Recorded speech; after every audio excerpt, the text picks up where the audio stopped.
Ready? I'm dressed like this because this is the uniform that was given out at the 1993 reunion in Hawaii for the 50th activation year of our unit.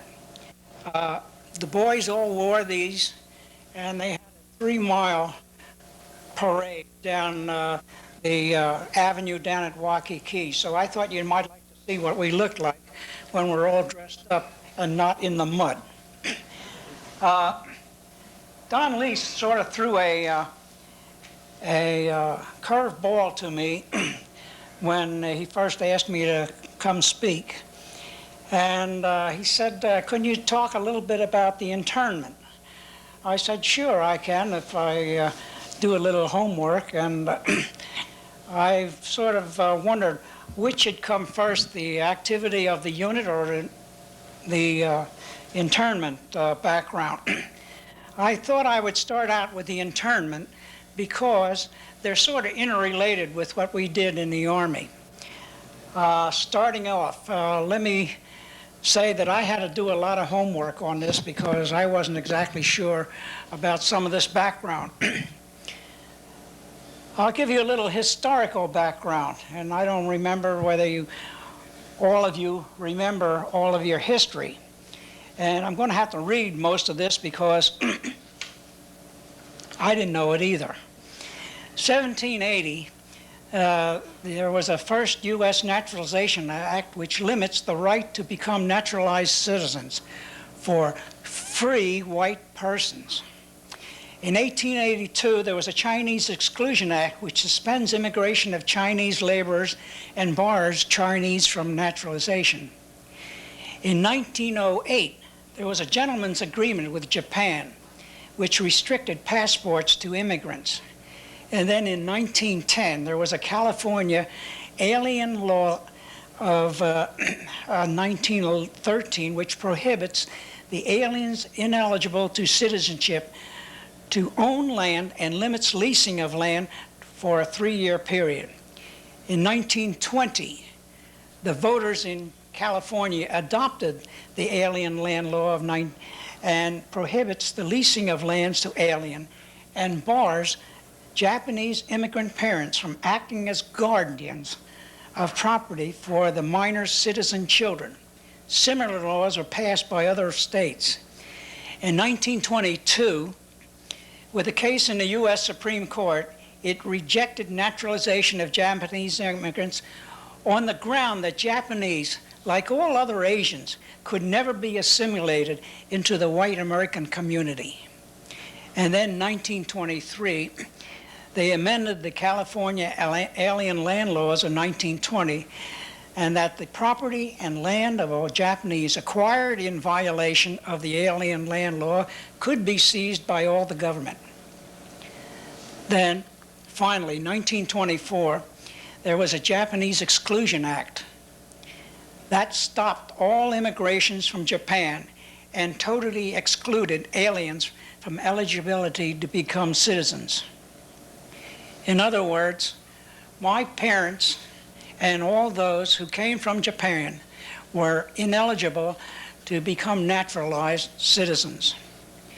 In 1952, the California Supreme Court ruled that the California alien land laws violated the 14th Amendment of the U.S. Constitution by being racially discriminating.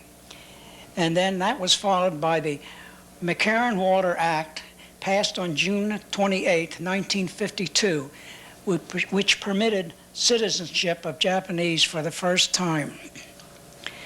Now, this sets the background for the first portion of this talk. Pearl Harbor occurred, as you know, in 1941, and the West Coast was swept with hysteria for fear of the possible invasion and sabotage of the country by Japanese and Japanese Americans living in the U.S. This hysteria was fanned by many organizations. The West Coast Grange Association, which wanted all the land that the farmers were using for their farming, the Native Sons of the Golden West, the American Legion, believe it or not, the American Legion, the Hearst and Script Howard papers, John McCloy, Henry Stimson, Abe Fortas, who was later become judge in the Supreme Court, Milton Eisenhower, Hugo Black, Colonel Frank Knox, Secretary of the Navy, submitted a memo telling of Japanese-American sabotage in Hawaii, but there was no proof this submitted with the memo. And then finally, there were a bunch of other ones, but I want to mention this person. Earl Warren, the governor of California, stated that Japanese-American farms were situated in strategic areas. Well, why were they situated in strategic areas? The areas that they used to farm the land were nothing but swamps and other which the white Americans did not like as farmland. So the Japanese Americans went in there, Japanese went in there and cultivated these lands. Made them so good that the other farmers now wanted their area. The Japanese were potentially dangerous, so he said, and could sabotage. And when the governor finally released the internees from the camps, he protested. In reply to all of this, there were these rebuttals. There was a special report of the State Department by a Curtis B. Munson. He was commissioned to find a degree of loyalty of the Japanese Americans and Japanese on the West Coast and Hawaii. He submitted a 24-page report. And this certified a remarkable, even extraordinary degree of loyalty among these generally suspected group. And this report was suppressed. It had gone both to the State, War, and Navy departments. Commander K.D. Ringel, Intelligence Chief of Southern California Naval District, opposed this evacuation that was later to become, said it was unwarranted and the whole problem was blown out of proportion. All of these things that I'm telling you can be found in some of the documents, reports back there, and they have numbers for where they are found in the National Archives. J. Edgar Hoover, after reviewing General DeWitt's accusations, and General DeWitt was the commander of the Naval District along the West Coast, who was trying to get the Japanese Americans and Japanese out of there. So Hoover, after reviewing DeWitt's accusation, believed that the demand for evacuation was primarily based on public and political opinions. And this was published in February 7th of '44. The FCC reported a meeting on 1/9/42 and reported there had been no acts of sabotage. And again, General DeWitt rejected this report. The Justice Department in 4/30/43 acknowledged that the Office of Naval Intelligence reports existed and informed General DeWitt that any course of action that he took meant that he was suppressing this report. The Assistant Director of Alien Control tried to inform the Justice Department that all evidence of refuted allegations were made in the refuted the espionage allegations made in DeWitt's final report. It was later shown in the report by the U.S. Commission on War Relocation investigation that the War Department had tampered twice with DeWitt's report and altered and destroyed evidence and also withheld knowledge of this from the Supreme Court. With all of this, with all these sources pushing for evacuation, General L. DeWitt, commanding general of the West Coast Defense, wangled an order from the president to have the Army have the discretion of military feasibility under his authority. President Roosevelt signed Executive Order 9006, thus permitting DeWitt to order the evacuation of the West Coast of all Japanese and Japanese Americans. As a consequence, 120,000 Japanese and Japanese Americans were evacuated from the West Coast. They went into two camps in California, two in Arizona, one in Idaho, one in Wyoming, one in Grenada, Colorado, one in Topaz, Utah, and two in Arkansas. My wife was in Heart Mountain, Wyoming. Okay, what happened? The notice came down that the executive order was signed 9006. And posters were posted up on the telephone poles and all around town. All Japanese must get out. Now, they were given, in some cases, only 24 hours to get out. My wife tells me that they were given 2 weeks.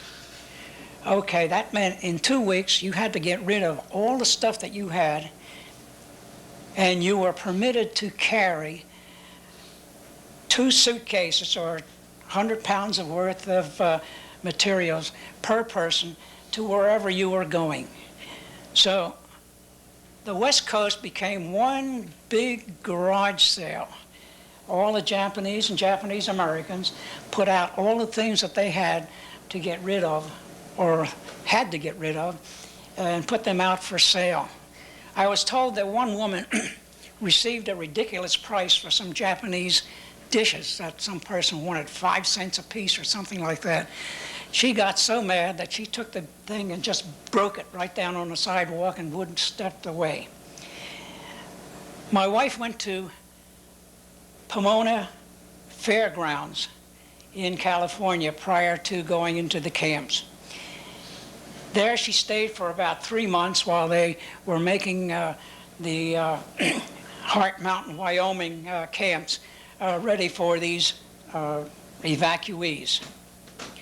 And after 3 months, they were shipped up into these areas. Heart Mountain, Wyoming, it was out in God's country. Nothing but dirt, sand, wind, absolute desolation. The camp was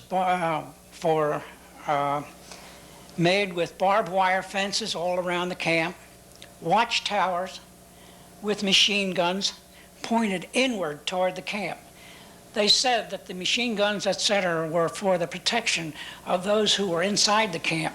Well, why were they pointed in the camp rather than outside of the camp? Nobody was allowed to go in or out. They had Army-type barracks, and if you fellows remember the Army-type barracks, they weren't very big.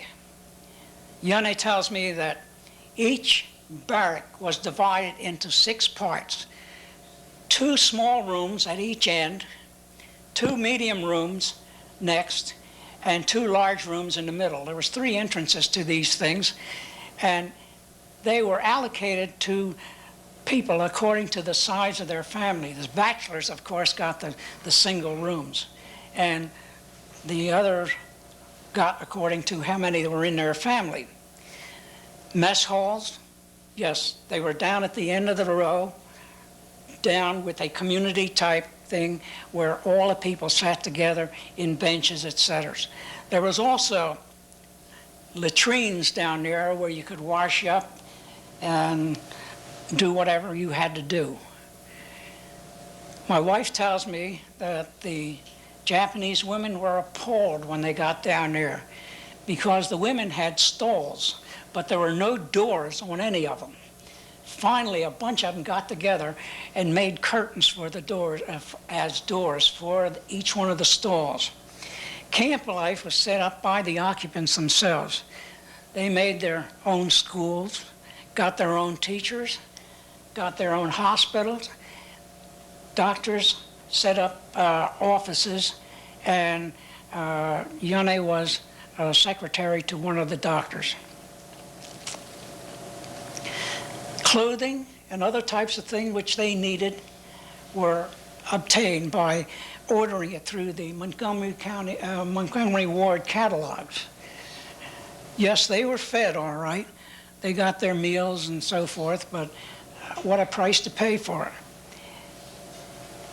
A lot of the men and people were paid for the jobs that they did in the camps, starting with a $19 a month stipend for doctors, and everybody else went downwards from there. So you see, they didn't have very much money to spend. They tell me that the Japanese family life was upset by the evacuation because the fathers and parents did not have any control over the children anymore because of the fact that they had to sit in a communal type of mess hall, bathroom, etc. There wasn't much privacy in the camps. Well, I'm going to leave everything at that and tell you that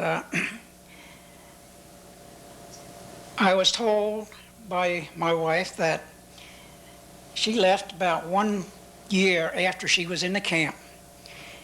And the people were permitted to leave the camp, provided they had a job waiting for them outside of the camp, and provided they moved east of the Mississippi River. So she came to Philadelphia. Well, that is the portion that I have on the evacuation. If you have any questions afterwards, I'll be glad to answer them. So now I'm going to start on the 442nd. Let me go through a couple of definitions first.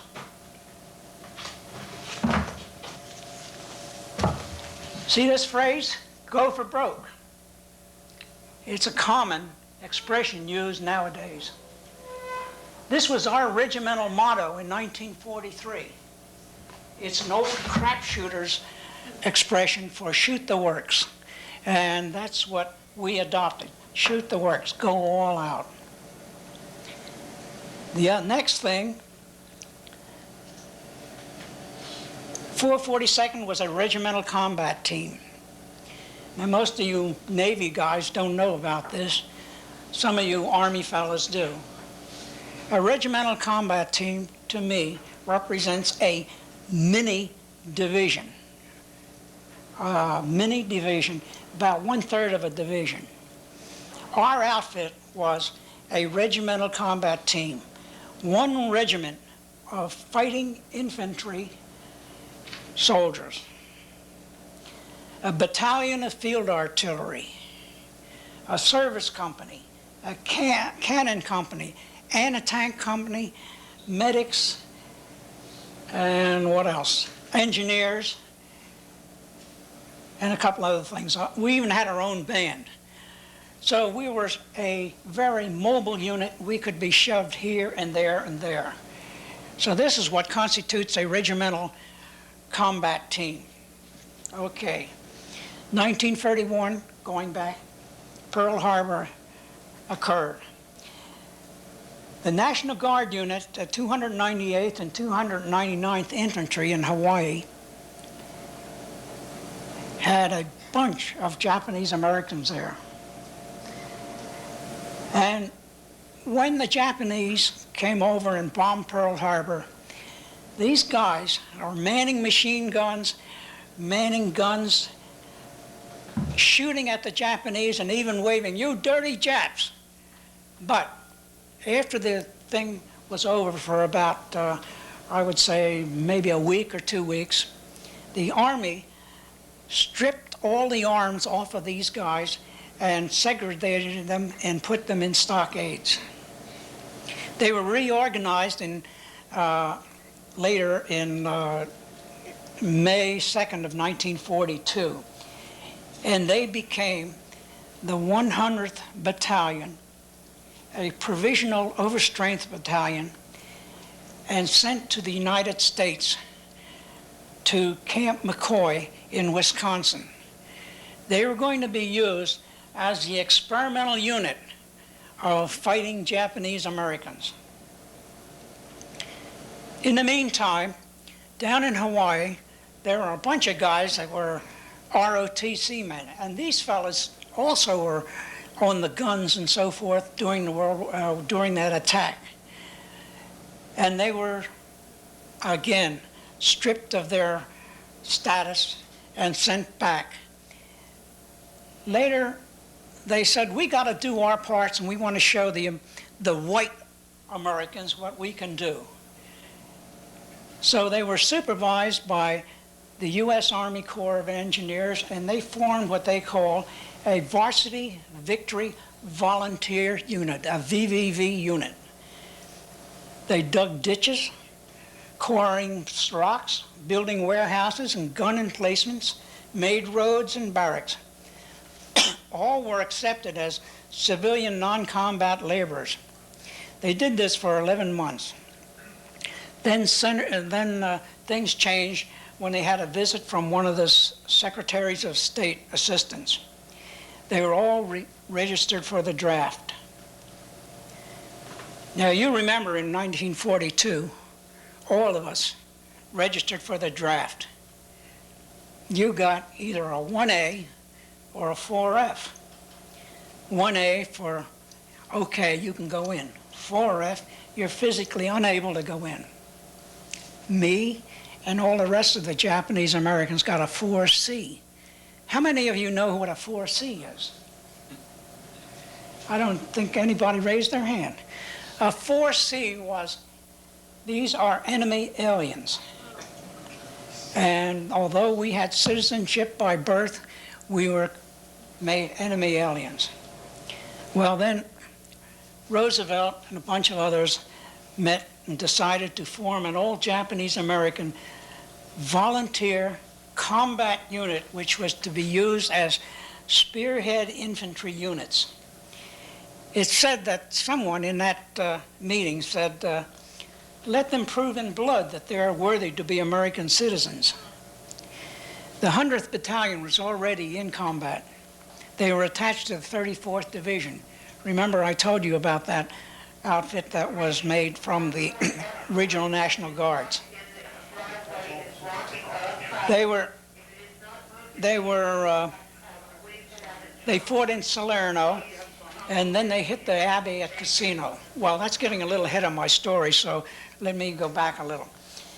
For myself, I heard about this Japanese-American volunteer unit, and at that time I was working as a chemist in an electroplating plant, although jobs were hard to get. I had my degree in chemical engineering, but that didn't help too much because of my Japanese background. But there was a German fellow that had a electroplating plant, and he decided, well, he could hire me, and he didn't pay me very much, but that was the price for getting a job. So I volunteered for that, went to the draft board and volunteered for that outfit. And they said, well, you know, if you go in and you're accepted, you will be going with that all-Japanese American unit, which is going an infantry unit used for spearheading. I said, yes, I do. So what happened? I had a 3-month FBI investigation.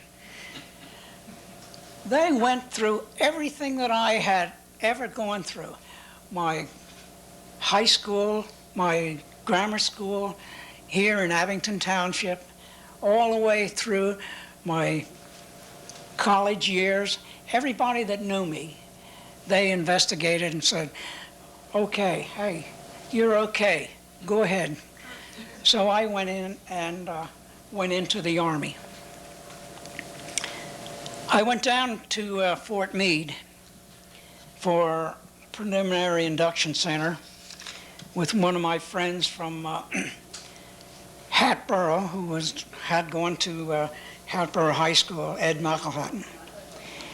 And we went down there, and of course you're assigned to something, some platoon or whatever, for pre-shipment.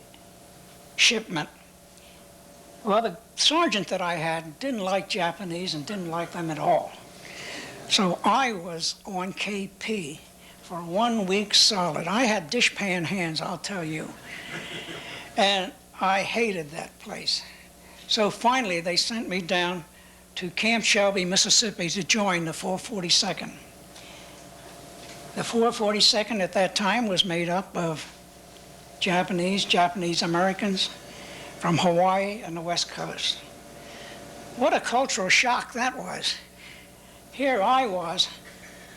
I'd been brought up in Abington, Philadelphia, and so forth. I've never known so many Japanese. I got down there and all I saw was Japanese faces. There was the Hawaiian Japanese Americans who were a happy-go-lucky, carefree bunch, very outgoing, free-spirited, and they had the attitude that what's yours is mine and what mine is yours. The mainland Japanese, and I'll get to this also, came from the camps. They were quiet, reserved, very orderly, extremely cliquish. They spoke English just like everybody else did. The Hawaiian Japanese did not do that. They had a pidgin English language. And then you had those two groups, and then there was me. A Caucasian at heart. I think what you would call is that I was a banana, yellow on the outside and white on the inside. So it took a little time to be accepted. Well, there were clashes between the Hawaiian groups and the Japanese groups. And this was finally resolved by a very astute colonel that we had. He took a bunch of these Hawaiian Americans of Japanese ancestry and gave them a leave and sent them to one of the internment camps. Incidentally, we Japanese Americans don't call them internment camps. We call them concentration camps because that's what they were.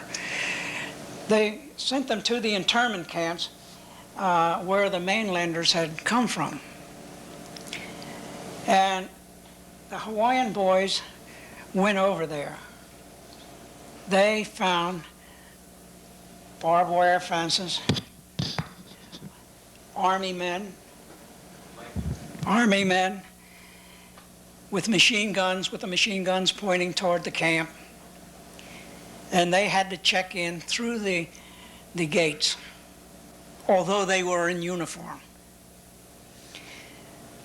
The people that were in the camps had rations, yes, but they cooked up a storm for these guys and made a terrific time for them all the time they were there. They made parties and all that sort of things.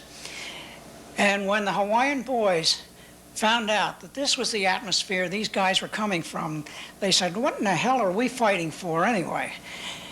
These guys have more to fight for than we do, and they're doing it.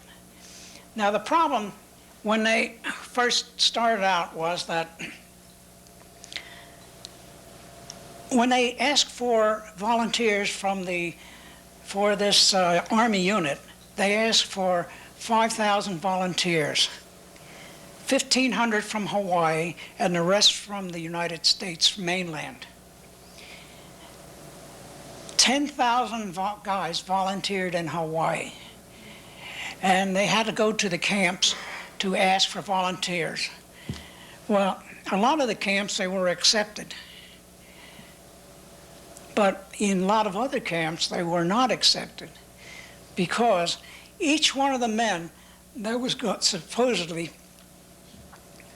interviewed was asked to sign a statement.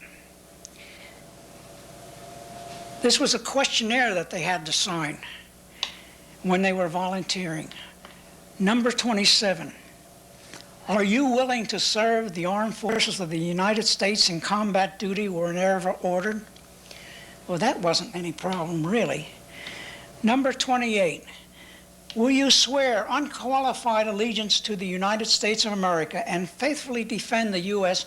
from any and all attacks from foreign or domesticated forces and forswear any form of allegiance or obedience to the Japanese emperor or any other foreign government, power, or organization?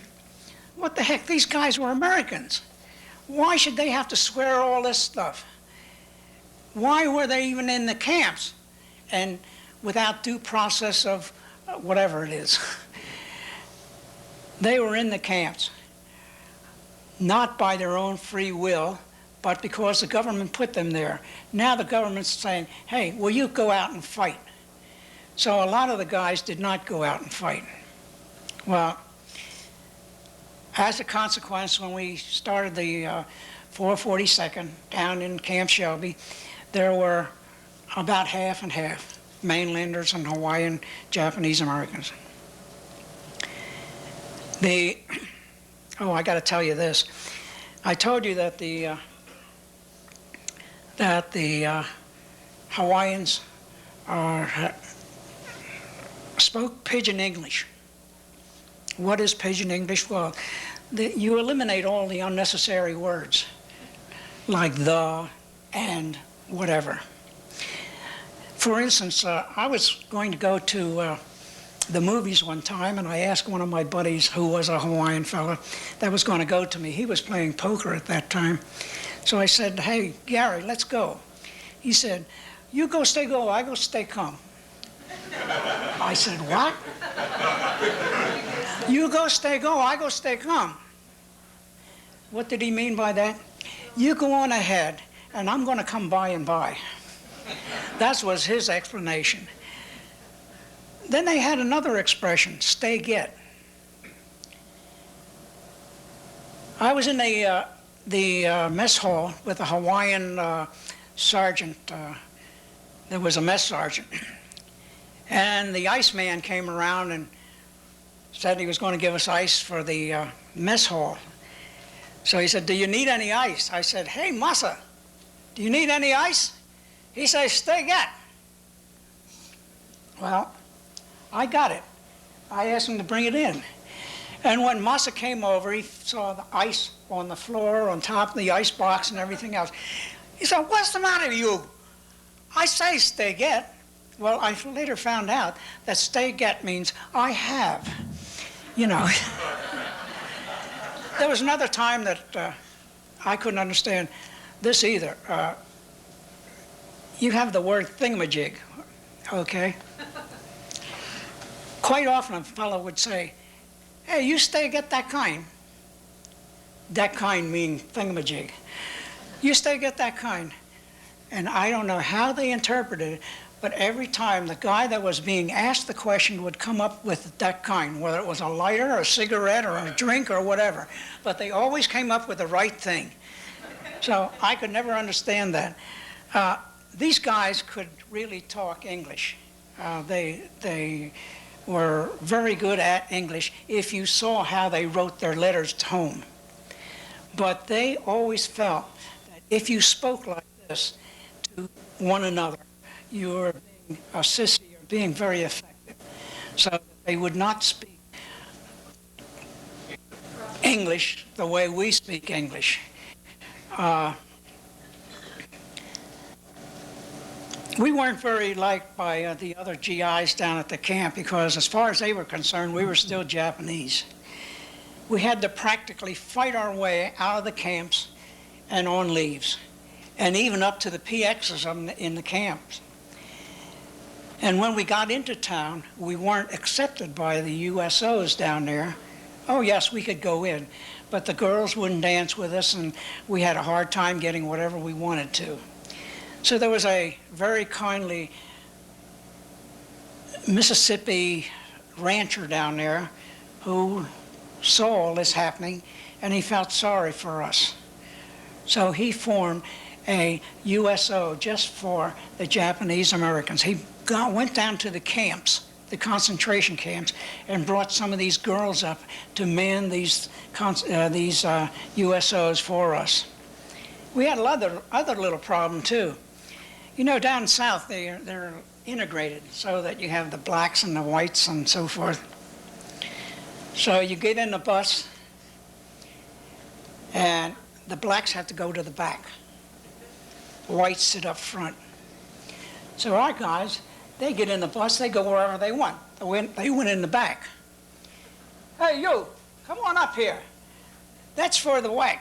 That's for the blacks. That's for the whites up here. And the guys would answer, well, we ain't white. and they would refuse to move. Well, there was a affectionate term down in Hawaii, down in the camps, between the mainland and the Hawaiian Japanese Americans. They called us kotonks. Kotonks. You know, when you, in English, there's a word called onomatopoeia or something like that, where the word sounds just like the thing that you're talking about. When you hit something, it makes a sound like that. Or when the rain splashes down, goes pitter-patter, pitter-patter. So the Hawaiians said, well, you mainland guys are like kotonks, you know. You take a hollow coconut and you hit it like this, and it goes kotong, kotong, kotong. That's a hollow coconut. So we, in turn, said, okay, we're calling you Buddha heads. Well, they accepted that. Buddha heads, Buddha from Japan and so forth. But what they didn't know, that actually the mainland guys were calling Buddha heads. Buddha in Japanese is pig. So we were calling pig heads. Well, okay, we were set out to do our training and so forth. And the guys were striving to become first in everything that they did. In all of our maneuvers, swimming, shooting, in all phases of the things that we had to train in, they did their best to come in first. We would go out with our full field packs, 25 pounds of stuff in the back, and go out as a regiment or go out as a battalion, go out and back again with a forced march, 25 miles. Normally, down in Camp Shelby and so forth, they would send a meat wagon, that is a ambulance. They would send an ambulance out to follow the boys and pick up all the stragglers. Well, you know, our guys got a reputation so that they stopped sending the meat wagons because nobody would fall out. If a guy was ready to fall out, one guy would take his rifle, the other guy would take his pack, and some of the other guys would help him. They would help that guy all the way back into the camp. Once they got inside the camp, then they could drop out, and that was okay. So we got a reputation of being pig-headed. We were out to show them that we were just as good as they were. Well, we went on maneuvers in Mississippi, Biloxi, Mississippi, and we were the enemy forces, and we were running rings around the, I forget which division it was, but we were running rings around them. And while we were running rings around them, the 100th Battalion, which had been already overseas, were hitting the Monte Cassino, and they got the crap knocked out of them. They were very good. They got up there a couple times, but they got pushed back again. They lost many men. So while we were on maneuvers, they called for 600 replacements from our outfit. Our 600 replacements, we were all on maneuvers, so our captain had said to my sergeant, like all the other captains would say to their sergeants, hey, we need volunteers for this outfit to hunt the Jerries. And my sergeant, he was a Buddha head. He said, okay, you go. So I was one of the ones that was picked. We go up to the company CP, and the captain asked every one of us, are you volunteering to go overseas? And I said, hell no. I said, I came down here. I'm the last one of the bunch to go to... Knows what it is. We're looking at the dawn of a new species. I sure hope this plan of yours works. I'm hoping that myself, sir. He knows when to run. More than I have, and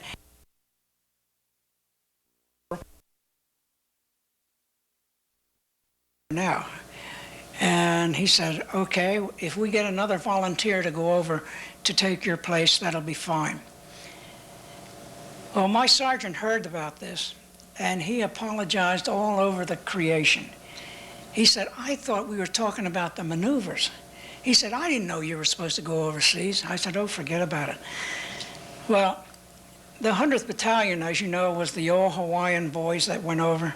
And there were so many of the Hawaiian boys that wanted to join their buddies overseas that I had no trouble getting out. Oh, incidentally, I have to go back a little bit. The Army always had a restriction as to how tall you were, how heavy you were, what relation you had, and so forth. They wanted people over 5'3", I think, or 5'2", something like that. And we had one fella that was passed, and I don't know how he got it, but he was in my company. He was 4'10". He wore a size 2.5 triple E shoe. And we had one hell of a time getting him shoes to go overseas. We had to go to the wax barracks to get him shoes. Also, in the Army, Navy, whatever, armed forces, they would not have brothers, relatives in the same outfit, same company, same regiment, same division. Well, maybe in the same division, but different regiment. That wasn't true in our outfit. We had twin brothers in my platoon in the same squad. We had uncles and nephews in the same platoon. And there was no restrictions as to the number of rules that were broken to make this outfit. So, again, we were a very unique outfit because when we were overseas or wherever we were, we could always tell when another group was marching by us, going through us for anything, even going up to the front. We could tell what company that was going up there, what platoon was going up there, because there was somebody in our outfit that knew somebody they saw who was there. Well, we were sent overseas, finally, in March of 1944. We went to Hampton Roads, and we went up there with a regimental combat team, minus 1 battalion. We were minus 1 battalion because they took so many men from our outfit as replacements to the 100th Battalion that we were lacking that many men. They took, I was in the 1st Battalion in Camp Shelby. They took all of us who were not non-coms. They took us all and put us in the 2nd and 3rd Battalions. They took the non-coms and the officers and left them in Camp Shelby so that they could train the guys who were going to be our replacements. So we went overseas, a regimental combat team of infantry, minus 1 battalion. It took us 28 days to get overseas. And you Navy guys know about this. When you're in a convoy of 100 ships, you don't go straight across like this. You go this way and that way, just so the Germans couldn't get you. 28 days, just imagine. Oh, incidentally, coming home, it took me 24 days, and we didn't do this thing. Well, we landed in Anzio. We landed in Naples. And then we went up to Anzio in LCTs, landing crafts. Bump, bump, bump, bump. And a lot of the guys got sick.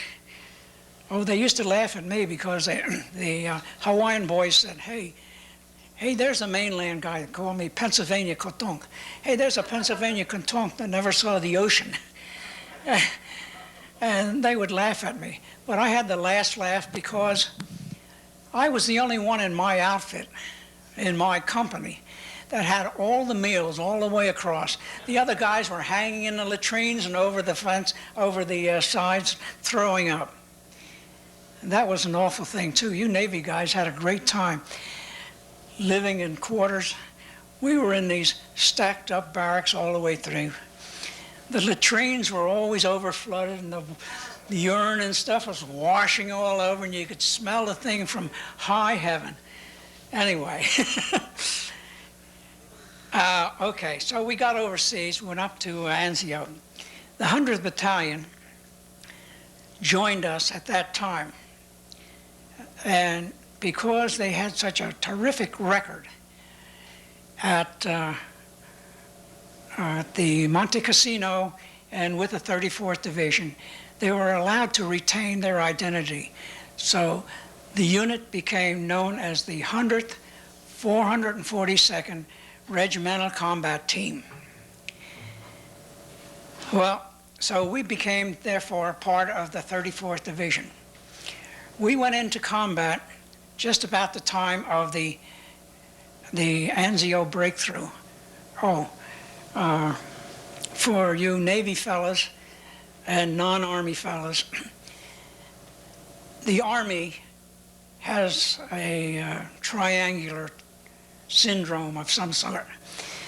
There are 3 infantry divisions in a division. There are 3 infantry regiments. 3 infantry regiments in a division.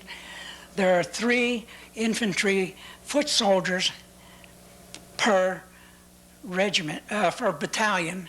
There are 3 battalions per regiment. So everything is in 3s.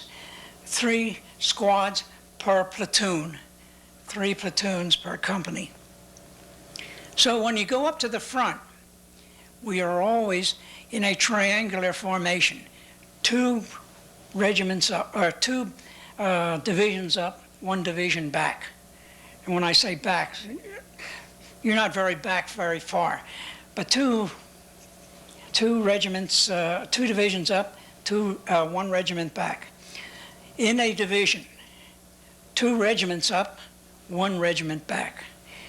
Within the regiment, 2 battalions up, 1 battalion back. And within the battalion, 2 companies up, 1 company back.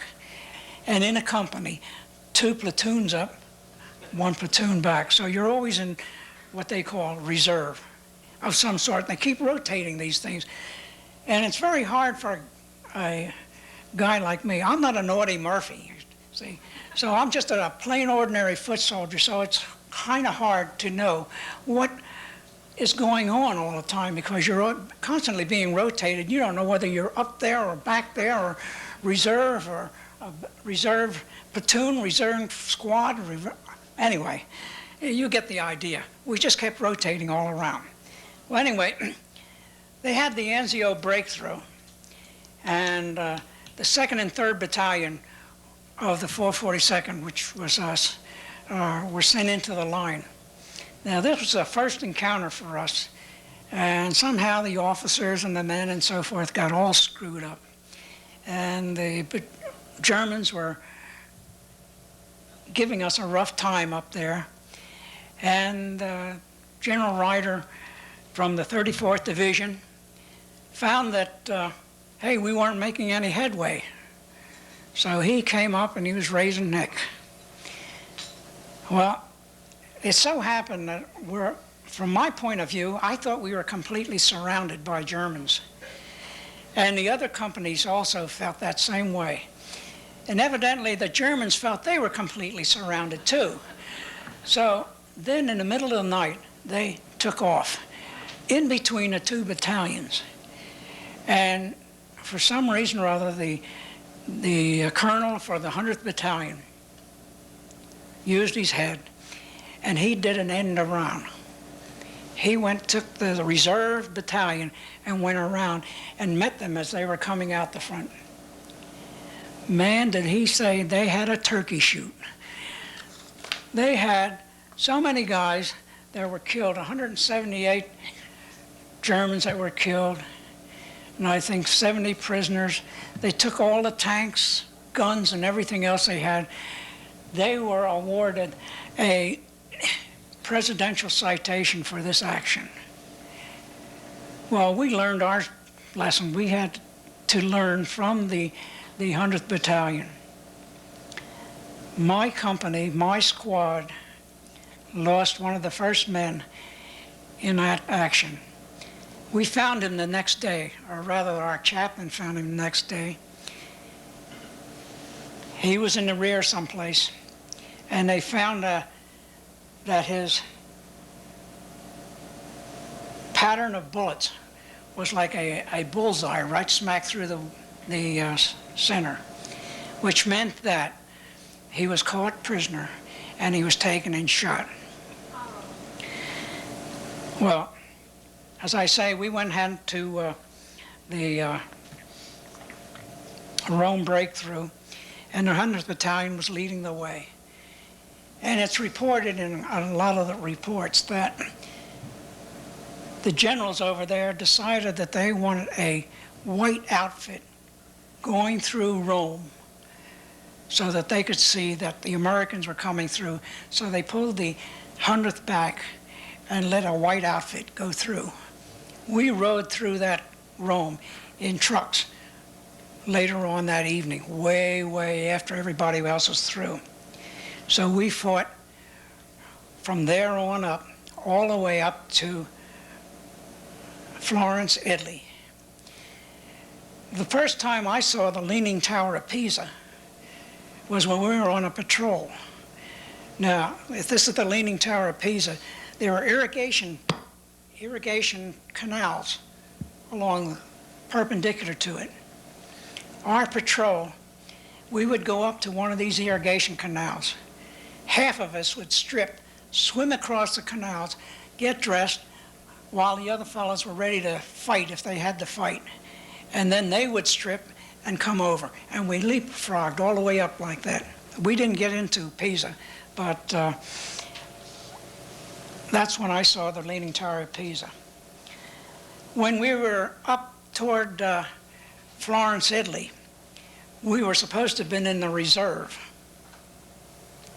So we went into a farming area, and I'm telling this for one reason. There was a farming area, and the company CP was dug into the ground. One of the guys in my squad went over to talk to some of these men in the company CP, and he knelt down. And when I say knelt, actually he was squatting like this, talking to the fellows. There was one shell that came over. It landed right in between his legs, and it was a dud.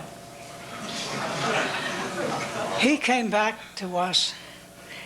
He was white, and he couldn't talk for about a half an hour.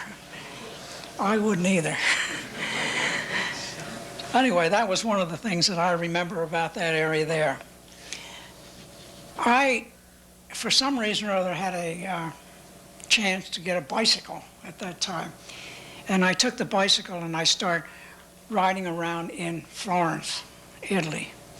When I got back, I was told that that area hadn't been cleared yet, but I didn't know that. Well, after we got up to the Arno River, we were attached consecutively to the 34th Division, which we used all the way up for it. Then we were attached to the 85th Division, then the 88th Division. I don't know why they were attached, because we never did anything while we were with them. And then they took us out and took us over to Livorno, Leghorn, Italy. And we were getting ready to ship overseas. In the meantime, the southern France invasion started.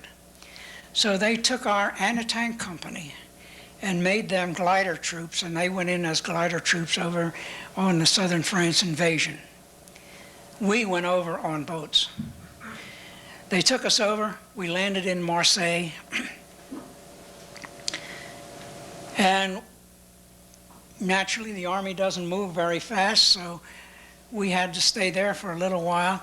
And while we were there, the French had French Indochinese unloading boats over there with supplies like ammunition, food, and so forth. And they weren't doing a very good job. They were lazy, and they weren't doing anything, so they called our outfit in. Well, having been combat troops, we decided, hey, they need that stuff, so we worked our tails off to get that stuff out to them. Incidentally, we got over there, and we were in these towns, and we saw these men walking around with these shoes with high tops on them. They said, what are these things? Oh, they're combat boots. Combat boots? We were in the line all this time, and we were wearing the World War I leggings all this time. We didn't have any combat boots. So they finally gave us combat boots. And another thing, while we were unloading these ducks, one of the guys happened to drop one of the boxes and it split open. And we found out there was more sea ration types than we were used to. We got corned beef hash, we got cheese, and some egg concoction for breakfast. Egg concoction, cheese for lunch, and corned beef hash for supper. We found out that they had hot dogs and baked beans, spaghetti and meatballs, I don't know how many other things, but we never got any of those things. Why? Because the guys in the service companies, before they got to our outfit, would take this stuff and use it for their midnight snacks.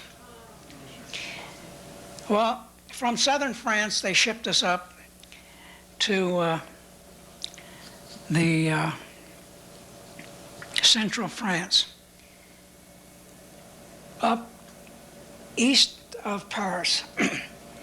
There they attached us to the 36th Texas Division, the fighting Texas. We went into the line in the Vosges Mountains, which is the darndest place you ever saw. Thick woods, you couldn't shoot 50 feet ahead of you and make sure you hit anybody. We struggled through that place, and we struggled through and captured a town called Bruers. The 100th Battalion got through to Biffontaine, and we were up there for about 3 weeks. Came off the line, we were soaked.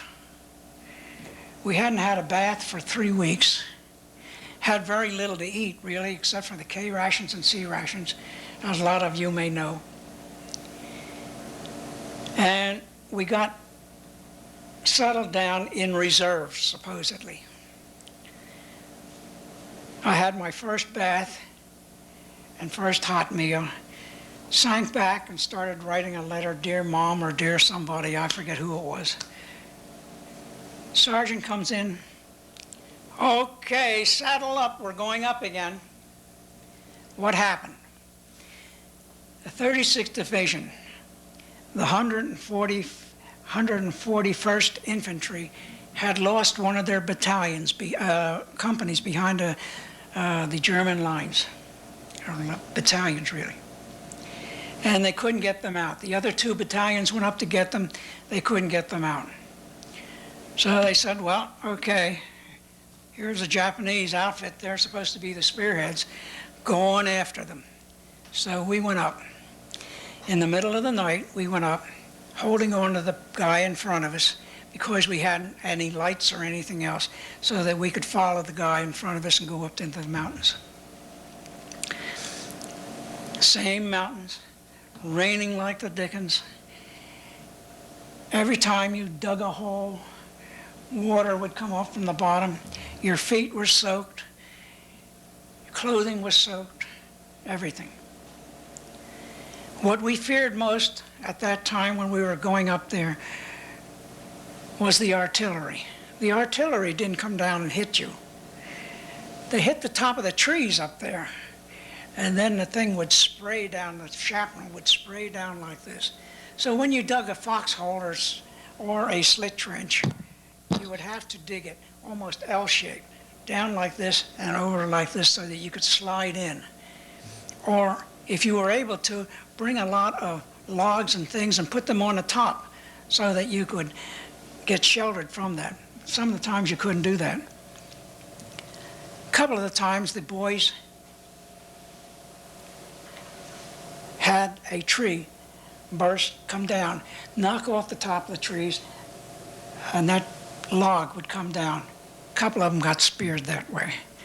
Anyway, we went up to get them out. Now, I can only go by hearsay on this because I left a couple of days, I think it was a day or a couple of days before they got to the Lost Battalion. Our company captain, who was a very well-liked Caucasian officer, 6'4". He was an enlisted man down in Hawaii. He was given a field commission. He went to OCS and then got his bars. And he was the only Caucasian that I knew that could pronounce Japanese names the way they should be pronounced.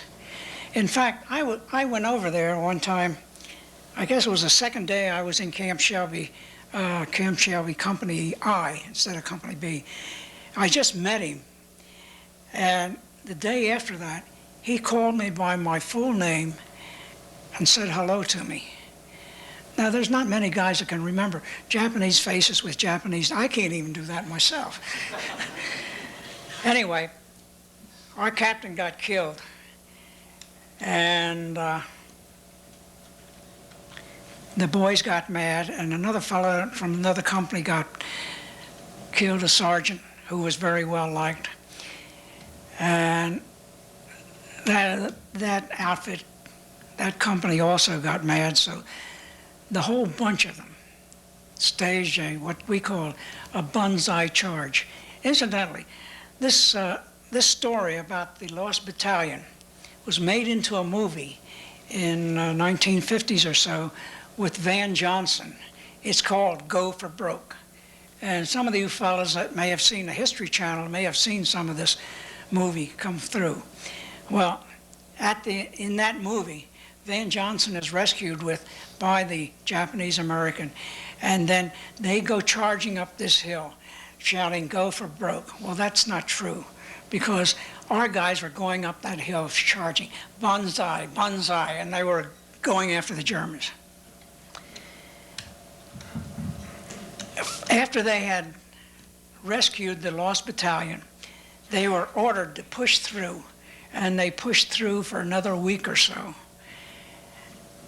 although they were decimated. My company came off that engagement, having started out with about 200 men. They came off of that engagement. My company came off with 5 riflemen and a half a section of weapons, which is 22 men altogether. K Company was exactly the same way. And they say that the total outfit was decimated. When they got back, they pulled into reserve. General Dahlquist of the 36th Division wanted to commend the regiment. So he called for a review. And 600 men stood out in the review, out of a regiment. When General Dahlquist saw this, he said, "Colonel, I asked you to have your men, all your men out here so I could commend them." And Colonel Pence said, "Sir, after the fighting for you, this is all I have left of my regiment." He didn't say anything after that. There are many of the officers who felt that in this push, the Japanese Americans were considered expendable, and they were sent up there to be slaughtered. Our colonel and also a lieutenant colonel from the 1st Battalion, when they had met General Dahlquist in peacetime afterwards at a reunion of some sorts, refused to shake their hand of that general who sent them up there. He felt that he was being very unfair.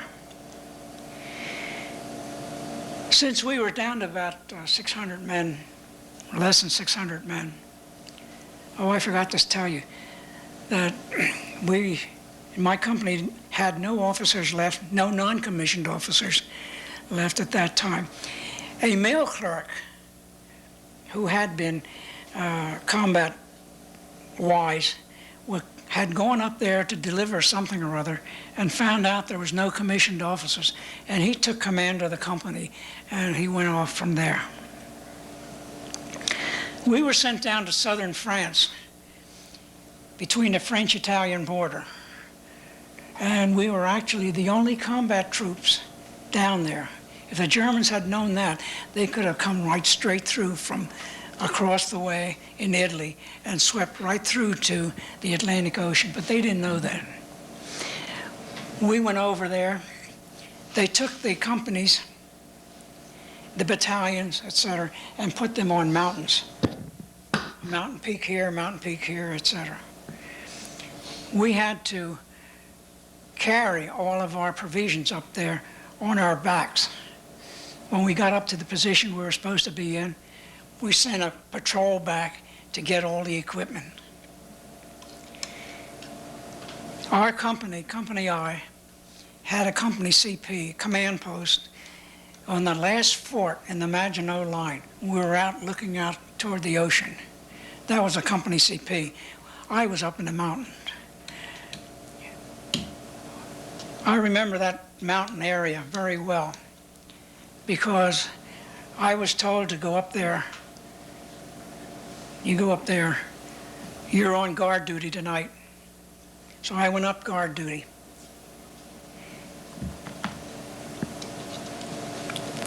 The next morning, when it became light so I could see anything, all I could see was a field of white clouds. And here there was a peak over here, a peak over here, a peak over there, and me over here.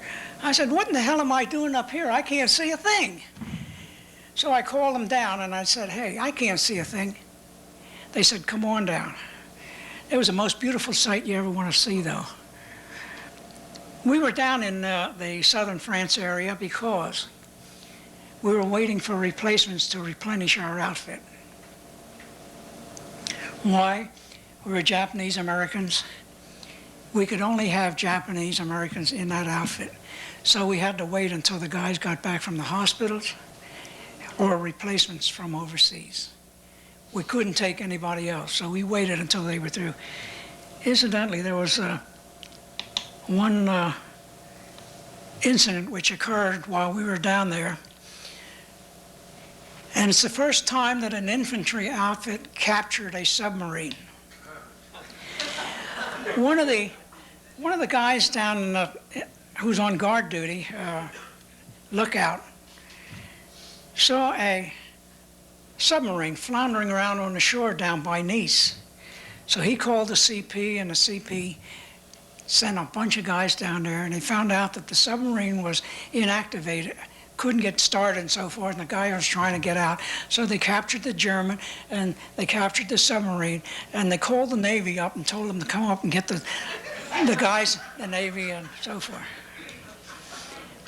Oh, I'll have to go back again. I forgot something else. When we first went on the line over in Italy, over at Anzio, and we captured our first German prisoner. That German prisoner happened to be an officer, and he came walking down and he saw all these Japanese faces. And he said, "Was ist?" So our officer said, "Oh, didn't you hear?" He could speak German. He said, "Didn't you hear Hirohito and Japan gave up and now they're fighting on our side?"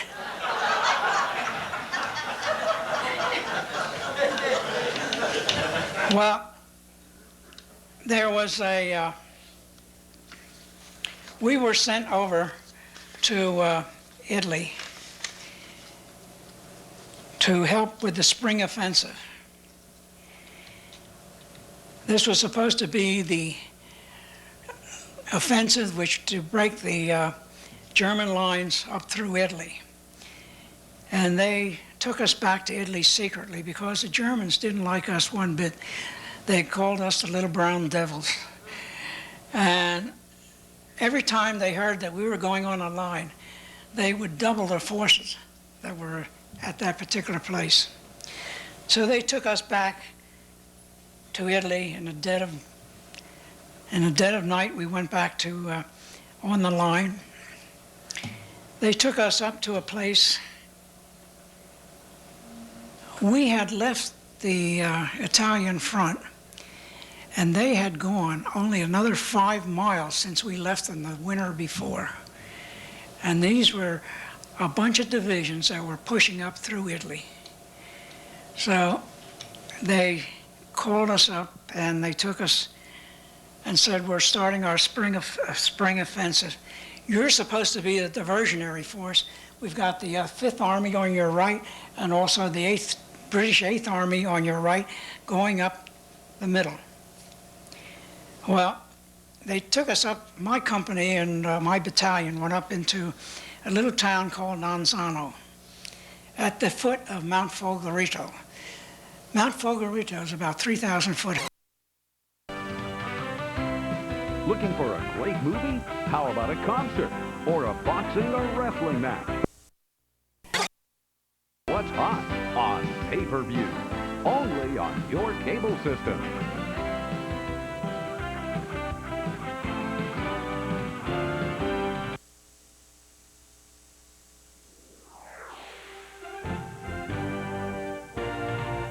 Sometimes it's best to play it safe. Get out of the way! God, I did my right.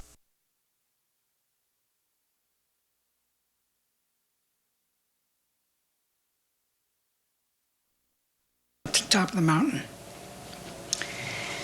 They said, "Okay, we're starting the spring offensive. You guys are going to go up that hill. The 100th and the 2nd Battalion are going to go over there." They started shelling like the dickens over there, and the Germans thought that they were being attacked in that section. They took our company, and our company was leading it, down the valley, and we went up that hill, foot by foot, holding on to the man in front of you because we had a very narrow path going up there. The reason for holding on to that guy was if he fell down, you had to hold on tight so that he wouldn't fall and fall off the mountain. The instructions were, if you fall, don't yell or scream. No noise. Because the Germans will know you're coming up that way. A couple of the guys went down and there was no noise. We started down that hill, down that mountain, and start climbing. 8 o'clock that night, we reached the top at 8 o'clock the next morning and start fighting from there. We caught the Germans from the back end and start driving them down toward the others. And we knocked the devil out of them. Well, anyway, we took the Germans by surprise. We got on the line and just kept going up. And what turned out to be, what was supposed to have been the diversionary force, became a full-time route. We ended the war going into Genoa. When we heard that VE Day was happening, we were just going into Genoa. So our advance party went in, commandeered trolley cars, and the whole company went in trolley cars. From there, we went to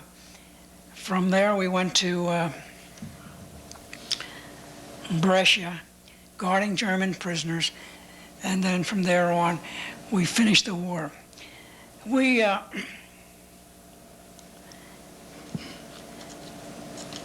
were such a good fighting outfit because we were a cohesive unit with the splendid esprit de corps, because we had something to prove.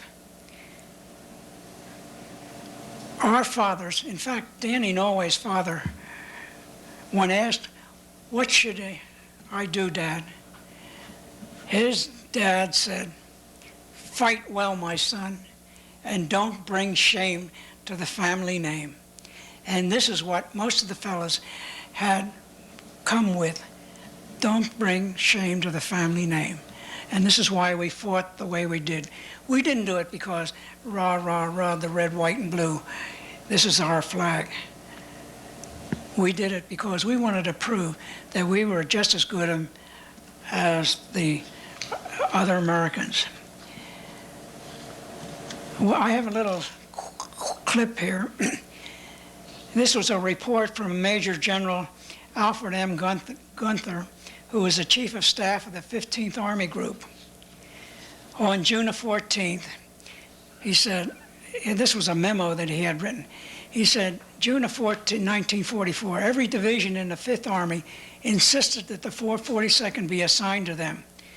General Ryder insisted that they be assigned to the 34th Division because the 34th had the 100th Battalion before.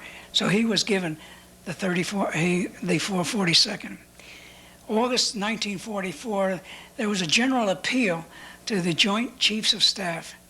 General Devers of the 6th Army Group requested the 442nd for the Southern France invasion. And General Clark resisted, and there was a lot of messages in between. And during this time, he said that General Gunther said, "You know, these generals, one would think that the 442nd Regimental Combat Team was the only unit in Italy the way you fellows are squawking about giving it up. The division was made in favor of the Southern France invasion." And then in April 1945, General Clark appealed to get the return of the 442nd to Italy. And since he was the Army Group Commander, he got his way. Although Devers protested, and he was overruled. When we left France, and when we left the Central France, we left the 522nd Field Artillery Group because the group up there needed field artillery support. And ours was one of the best. So they kept them up there. And it wasn't known, it wasn't told until about 10 years after it happened.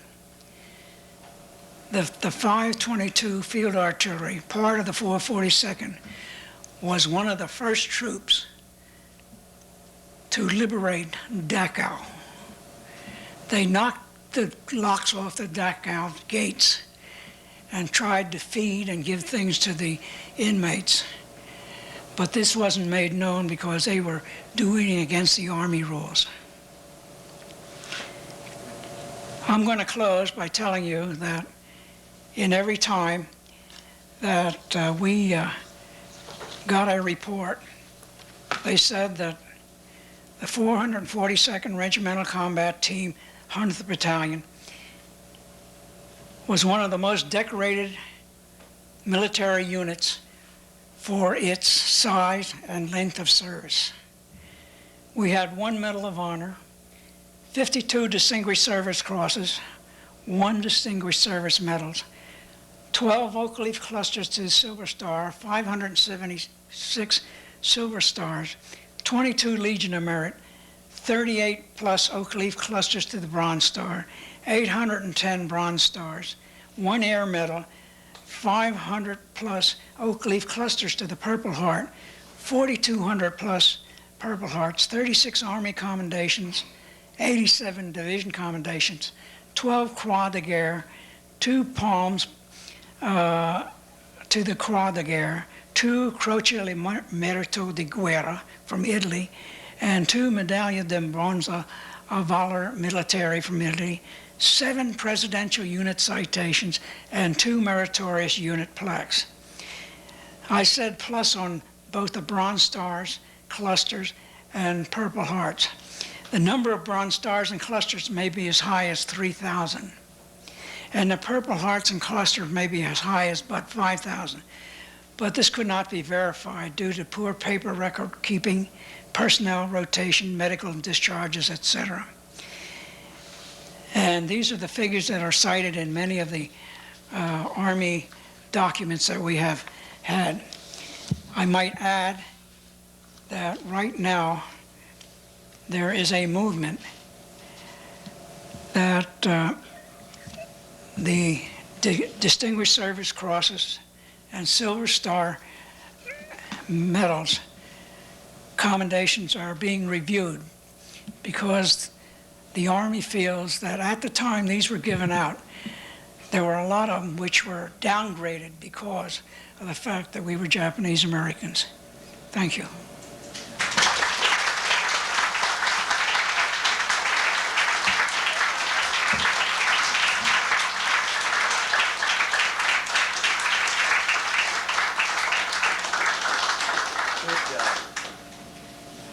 Thanks very much, Alan. Let's give him a chance to rest his voice for a little bit before we have some questions, and then we'll have some time for a few questions. In the meantime, there's several things I need to do. There's a sheet I need to fill out. I've counted the number of people here. I think it's 95, or it was at some point, but I do need to... Standing there with the combat battalion.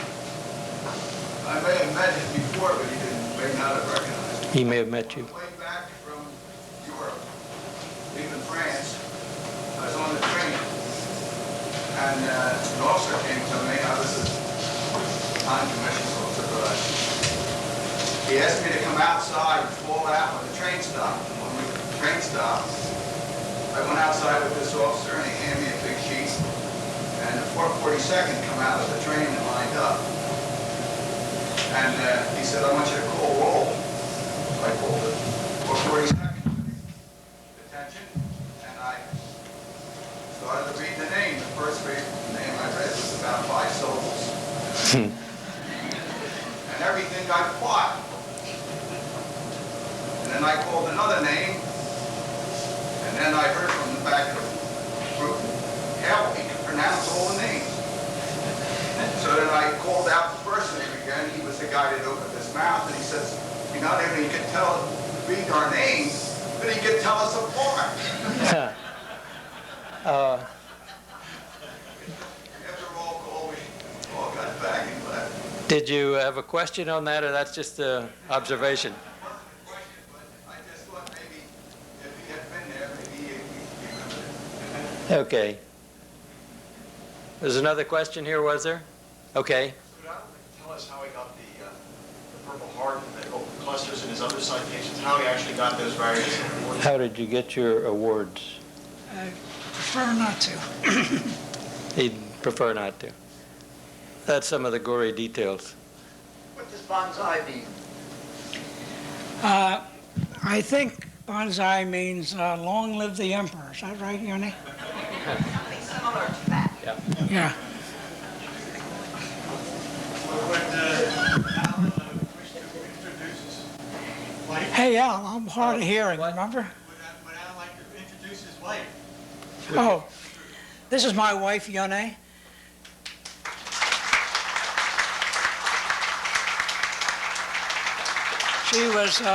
She was one of the ones that was in Heart Mountain, Wyoming, in the concentration camp.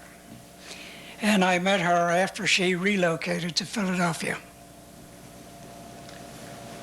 Let's see, what else? You know, we might be able to finish up and get out on time.